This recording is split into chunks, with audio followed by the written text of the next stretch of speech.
Yo, halo Sebreaker, apa kabar kalian semua? Balik lagi tentunya sama Bang Kim di channel Kaum Review. Kali ini Bang Kim akan membawakan cerita manhwa yang berjudul Misi Penyelamatan Bumi Part ke-11. Buat kalian yang belum nonton part sebelumnya, Bang Kim saranin buat nonton terlebih dahulu supaya kalian gak ketinggalan alur ceritanya. Oke lah, nggak usah lama-lama, buruan disubrek bagi yang belum subrek, karena kita akan langsung masuk ke dalam alur ceritanya. Setelah kemarin Tianxing memberi penduduk desa obat penyembuh luka dan mempelajari teknik tombak menggunakan buku yang telah dibelinya dari Jia. Seperti pada hari-hari biasanya, malam ini pun para warga yang bertugas memasak sedang bekerja sama untuk memasak makanan yang masih mereka miliki. Terlihat Dahu dan Tuan Huang duduk bersama menikmati hidangan sup ayam yang merupakan makan malam bersama para warga. Dan di sisi lain, Tianxing nampaknya sedang memantau lokasi desa tetangga yang ia cari dari atap Archer Tower desanya. Tianxing memantau sambil menikmati bekal makanan yang ia bawa dari desa. Terlihat ia sedang menyantap ayam bakar. Nampaknya Tianxing masih merasakan efek dari sel gormen yang ia telan pada saat penangkapan ikan piranha saat itu. Tianxing merasa setelah ia memakan sel gormen itu, makanan apapun yang ia makan itu semua akan membuat kekuatannya meningkat, serta energi yang dimiliki Tianxing juga ikut bertambah. Lagi asik-asiknya menikmati bekal yang ia bawa. Dari kejauhan, Tianxing melihat cahaya api yang memang sudah ia cari-cari selama 2 hari. Dirinya memantau di atap Archer Tower. Akhirnya pemantauan yang ia habiskan selama 2 hari tidaklah sia-sia. Setelah mengetahui api dari kejauhan milik desa tetangga, Tianxing langsung kembali ke desa Suan Huang untuk melaporkan bahwa dirinya telah menemukan lokasi desa tetangga yang mereka cari. Tianxing berencana akan menuju desa tersebut untuk merekrut warga desa itu menjadi warga desa Suan Huang. Mendengar hal itu, Dahu dan Tuan Huang menawarkan diri pada Tianxing untuk ikut membantu dan mengawal Tianxing menuju desa tetangga. Namun Tianxing berniat untuk pergi seorang diri.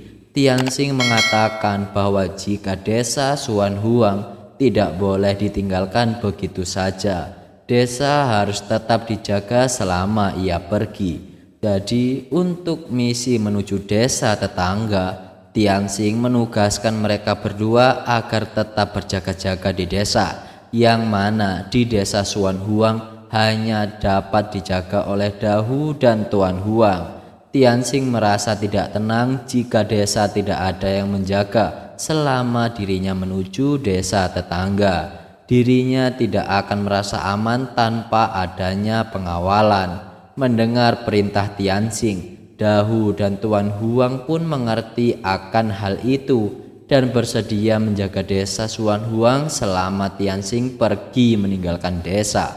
Setelah mereka berdua telah diberi mandat, Tianxing menyuruh mereka agar segera beristirahat dan Tianxing akan mempersiapkan kemampuannya malam ini untuk meninggalkan desa besok pagi. Tianxing melakukan kultivasi guna meningkatkan kekuatan Qi Hai-nya agar mencapai tahap kedua, yang tentunya itu akan membuat kekuatannya meningkat sebagai persiapan menghadapi hal-hal lain saat pergi meninggalkan desa.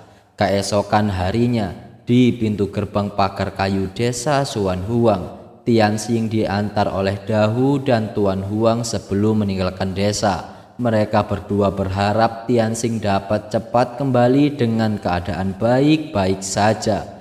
Dahu berkata pada Tianxing bahwa tidak usah terlalu mencemaskan keadaan desanya saat dirinya pergi. karena Dahu dan rekan-rekan sudah siap untuk melindungi desa Suan Huang. Mendengar perkataan Dahu, Tianxing nampak lega dan tidak perlu khawatir lagi dengan keadaan desa pada saat ia meninggalkan desanya, karena dirasa persiapannya telah cukup dan pelatihan yang dilakukan selama telah berhasil. Tianxing dengan percaya diri bersiap melakukan perjalanan dengan kecepatan yang telah ia miliki agar lebih cepat sampai ke desa tujuannya. Pada saat di perjalanan menuju desa tetangga, dari kejauhan Tianxing mendengar suara orang minta tolong. Menyadari hal itu, Tianxing melacak keberadaan dan aura orang-orang yang minta tolong itu. Dia merasakan ada cukup banyak orang yang minta tolong tadi. Tianxing pun mengikuti sumber suara orang-orang tersebut. Namun anehnya, sumber suara itu berasal dari daerah barat, padahal dirinya masih belum sampai ke desa tujuannya. Tianxing melihat seperti di sekitar daerah situ tidak ada pemukiman warga atau sebuah desa. Tetapi mengapa begitu banyak orang di lokasi itu yang meminta tolong? Ternyata inilah lokasi sumber suara orang-orang yang minta tolong tadi. Terlihat ada penjara yang cukup untuk menampung beberapa orang di sekitar hutan. Orang-orang yang di penjara itu teriak meminta tolong pada siapapun yang bisa menyelamatkannya karena dirinya tidak mau mati. Ternyata lagi penjara itu milik monster ogre. Penjara itu mereka gunakan sebagai penampungan orang-orang yang berhasil mereka tangkap untuk dijadikan santapan ogre. Dari kejauhan, Tianxing memantau situasi yang terjadi di sarang ogre tersebut. Terdapat beberapa mayat manusia tergeletak tak bernyawa. Nampaknya mayat-mayat manusia itu adalah sisa dari perbuatan ogre terhadap mayat-mayat itu. Setelah itu terlihat salah satu ogre itu mendatangi seseorang dan siap memakannya. Ternyata orang yang ogre itu pegang merupakan seseorang yang bernama Fuang. Fuang berasal dari dinasti Ming. Dalam sejarah, Fuang terkenal sebagai keluarga kekaisaran dinasti Ming, duk, boros, kasar, dan dibenci semua orang. Sebelum dirinya disiksa ogre itu, Fuang mengatakan jika ogre itu berani macam-macam dengan dirinya, maka keluarga kerajaan dari dinasti Ming akan menyerang para ogre itu.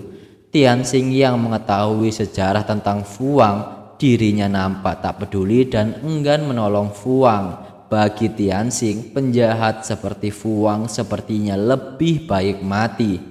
Tanpa memperdulikan Fuang, ogre itu tetap melanjutkan penyiksaannya. Ogre memasukkan sesuatu ke mulut Fuang. Fuang disiksa hingga terlihat kondisinya yang makin mengenaskan. Setelah ogre itu puas menyiksa Fuang, pimpinan dari ogre itu memegang kepala Fuang dan bersiap membunuh Fuang dengan tangannya. Pimpinan ogre itu meremas kepala Fuang hingga pecah dan akhirnya Fuang pun mati di tangan pimpinan ogre itu.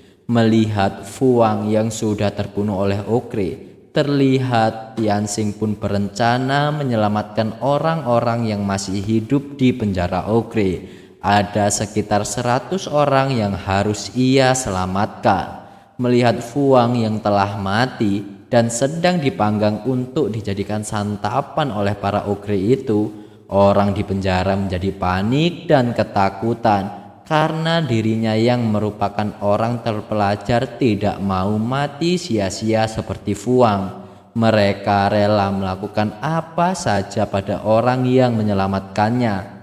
Melihat para ogre-ogre itu sedang lengah dengan cepat dan menggunakan kemampuan bertarungnya, Tianxing langsung membunuh beberapa ogre itu menggunakan pedangnya. Setelah menggunakan pedangnya, Tianxing mengeluarkan treasure kotak di sekitar ogre. kotak itu pun terbuka dan dengan sekejap Ogre yang berada di sekitar treasure kotak itu terserap ke dalamnya.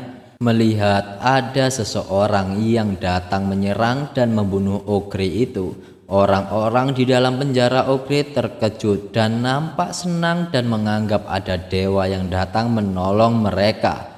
Melihat bahwa hanya terserap oleh treasure kotak itu, pimpinan Ogre yang masih tersisa seorang diri pun marah. Sambil mengamuk, pimpinan Ogre itu mengeluarkan kapaknya untuk menghancurkan treasure kotak itu.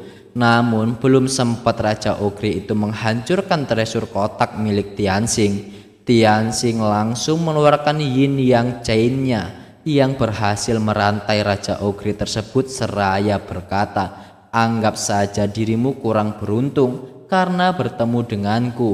Kau akan mati karena Yin Yang Chain milikku hari ini." Mendengar perkataan Tianxing yang seolah meremehkan kekuatan Raja Ogre pun marah sambil menghancurkan rantai milik Tianxing. Melihat hal itu, Tianxing pun kebingungan melihat Raja Ogre itu mampu melepaskan diri dari Yin Yang Chain miliknya. Dengan amarah yang menjadi-jadi, Raja Ogre itu langsung membalas serangan Tianxing menggunakan pedang miliknya dan bersiap melakukan duel dengan Tianxing. Melihat Raja Ogre yang kuat mulai menyerang Tianxing, orang-orang di penjara memperingatkan Tianxing agar berhati-hati menghadapi monster Ogre itu. Pertarungan mereka berdua terlihat sangat sengit. Keduanya sama-sama memiliki perlawanan yang kuat. Bahkan Tianxing pun terkejut merasakan pertama kali dirinya menemukan musuh sekuat itu. Namun hal itu tidak membuat Tianxing gentar sedikit pun, karena dirasa dirinya harus serius menghadapi Raja Ogre itu. Nampaknya Tianxing harus menunjukkan kekuatan yang sesungguhnya. Tianxing merasa dengan adanya musuh kuat yang sedang ia hadapi, itu merupakan target yang cocok untuk menguji kemampuan baru yang telah ia pelajari sebelumnya. Tianxing mengeluarkan teknik Broken Jet Spear menggunakan tombak miliknya untuk menyerang Raja Ogre. Dengan menghunuskan tombak ke badan Ogre, Tianxing pun berhasil mengenai tubuh Raja Ogre sehingga membuat Raja Ogre itu bergeser mundur ke arah belakang. Namun anehnya, walaupun Tianxing sudah menggunakan seluruh kekuatannya, serangan Tianxing tadi nampaknya hanya mampu melukai tubuh bagian luar Raja Ogre itu. Itu semua dikarenakan Raja Ogre memiliki pertahanan tubuh yang sangat kuat. Namun tidak berhenti di situ saja. Dirasa dia harus menggunakan teknik jurus lainnya dan mencoba teknik itu pada Raja Ogre. Tianxing mulai mengeluarkan jurus berikutnya. Tianxing mengeluarkan pedang dari tangannya dan langsung menyerang Raja Ogre tersebut. Serangan Tianxing ditahan oleh Raja Ogre. Namun nampaknya serangan kali ini tidak mampu dihalau hingga berhasil membuat senjata Ogre terlepas dari genggaman Raja Ogre dan membuat Ogre itu terkejut. Ternyata serangan Tianxing tadi merupakan teknik pedang Tai Chi yang baru saja ia pelajari. Teknik pedang tadi merupakan seni bela diri dari Degenerate Age of Dharma. Lalu Tianxing menggunakan teknik itu untuk tombaknya tadi. Dan kali ini Tianxing yakin bahwa Raja Ogre itu tidak akan mampu menahan serangan itu. Dan benar saja, Tianxing menghunuskan tombak itu lagi dengan jurus berikutnya dan berhasil menembus tubuh Raja Ogre tersebut. Alhasil, Raja Ogre itu mati dengan tombak yang menembus tubuhnya. Melihat para Ogre beserta rajanya sudah berhasil dikalahkan oleh Tianxing, semua orang di penjara merasa gembira karena di hadapan mereka ada seseorang penyelamat hidup mereka. Setelah Tianxing selesai bertarung dan mengalahkan Raja Ogre tadi, Tianxing mengambil treasure kotak miliknya. Tianxing bergumam ada sekitar beberapa ogre yang berhasil diserap oleh treasure kotak itu, yang mana di dalam rubik itu terdapat 116 ruang kisi. Di setiap ruangannya dapat digunakan sebagai ruang kematian dan ruang aman untuk penampungan. Jika monster yang diserap tadi masuk ke dalam ruangan kematian, berarti tidak akan ada harapan bagi para monster itu untuk hidup. Dengan keputusasaan yang tak berujung, sesuatu hal akan terjadi di ruangan itu yang sudah menanti kedatangan mereka, yaitu senjata di ruangan rahasia yang akan menyerang dan membunuh para monster di dalam ruangan itu. Hal itu merupakan bentuk kehendak Rubik untuk menghakimi monster-monster berdosa, dan ogre-ogre tadi pasti tidak akan diampuni oleh kehendak Rubik itu. Setelah menjelaskan cara kerja Rubik tadi melalui gumamnya, Tianxing pun menghancurkan gembok penjara dan membebaskan para tahanan dari ogre tadi. Setelah bebas, orang-orang itu berterima kasih atas kebebasan dan keselamatan nyawanya oleh Tianxing.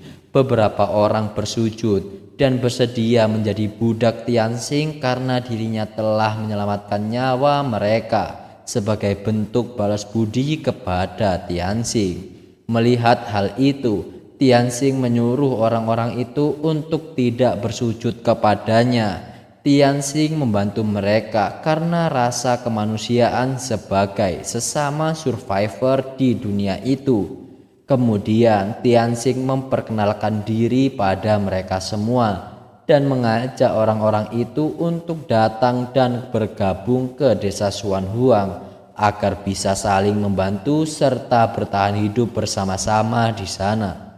Lalu tanpa berpikir mereka pun setuju dengan ajakan Tianxing. Beberapa dari orang-orang itu memiliki keterampilan sebagai tukang kayu dan ada juga yang memiliki keterampilan membuat kapal, yang mana dirinya pernah membuat kapal Pentacounter. Sedikit pengetahuan, kapal Pentacounter ini merupakan kapal perang dari zaman Yunani.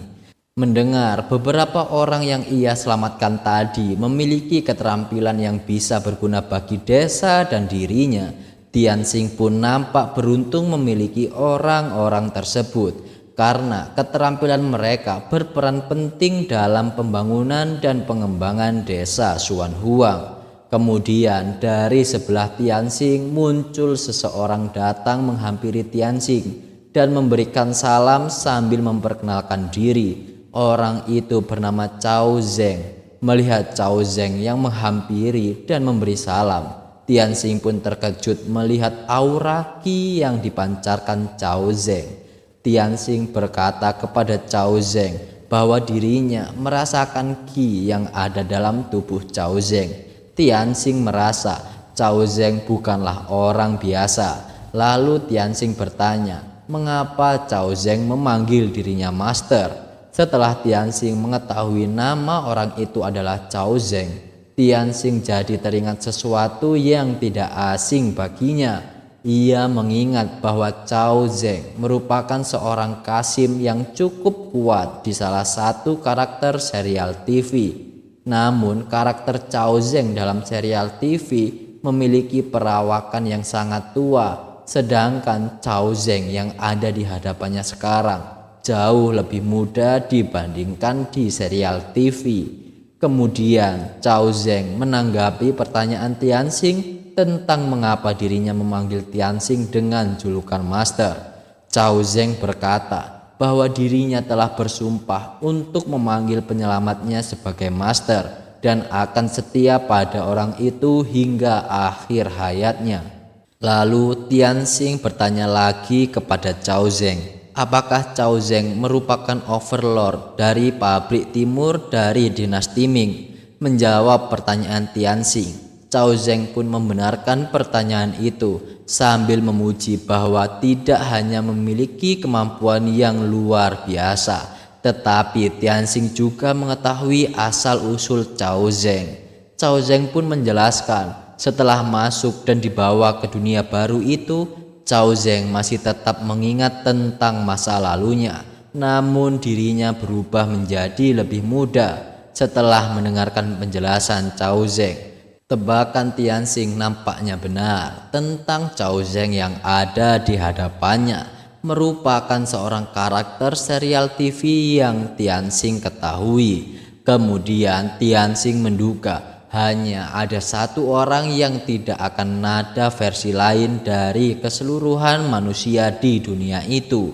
Orang-orang yang dibawa ke dunia itu beberapa bereinkarnasi namun hanya memiliki ingatan di dunia ini, sedangkan ingatan masa lalunya menghilang. Dengan adanya Cao Zheng yang berdiri di hadapannya, itu semua menunjukkan dan membuktikan kepada Tianxing bahwa kontinen eternal tidak hanya mengumpulkan orang-orang dari berbagai zaman, tetapi juga orang-orang dari serial TV, film-film, bahkan karakter novel dan animasi pun ikut dibawa ke dunia itu. Mengetahui begitu banyak serta bermacam-macam orang dari berbagai zaman dan dimensi lain, hal itu akan membuat perjalanan Tianxing untuk bertahan hidup di dunia itu menjadi semakin menarik. Dan ya, akhirnya part ini pun sampai sini dulu Sabreker. Terima kasih buat kalian semua yang udah nonton video ini sampai selesai. Bang Kim gak bosen-bosen buat ngingetin kalian semua.